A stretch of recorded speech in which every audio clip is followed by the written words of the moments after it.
Alors, cette petite activité sur la sphère, ici on vous demande AB. Alors AB ici, c'est un diamètre ici, puisque ça fait 5 cm, comme c'est un rayon, et encore 5 cm. Donc en fait, on va trouver ici que AB, très simplement, fait 10 cm. Ensuite, OG. OG, alors ça pourrait être un rayon, c'est-à-dire n'importe le centre de la sphère.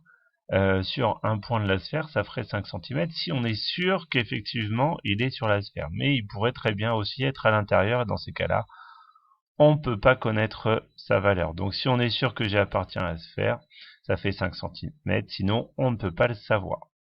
Ensuite, les triangles, ben, en fait, ils ont tous ces côtés, là, tous ces segments qui partent du centre pour aller vers O, vers A, vers B, vers C, etc.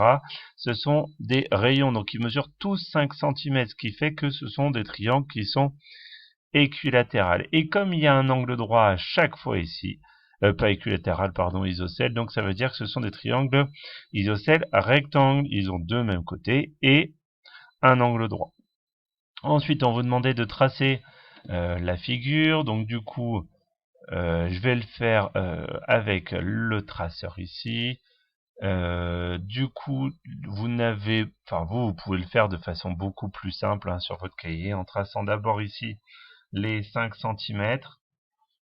Alors moi, je vais tracer les 5 cm. Ensuite, il faut un angle droit, donc du coup, on va ici, moi, tracer une perpendiculaire, mais pour vous, c'est beaucoup plus simple.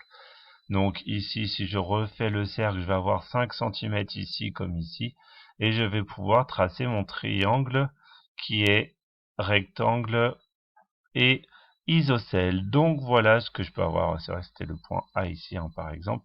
Le point O ici, donc à renommer, mais rien de très compliqué.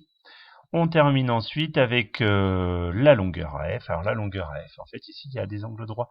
Donc on peut faire le théorème de Pythagore même si on est dans l'espace. Et donc le théorème de Pythagore, il va s'appliquer ici avec le triangle rectangle. Ensuite on va avoir le côté au carré AF au carré. C'est un grand côté, donc du coup on fait une addition. Ça fait 50. Alors on sait que 7 fois 7 ça fait 49, donc on va être très proche de 7, en fait 7,1, mais même 7,0 quelque chose de mémoire ici, j'avais fait le calcul, ça donne 7,07, donc on est très proche de 7. Voilà pour l'activité.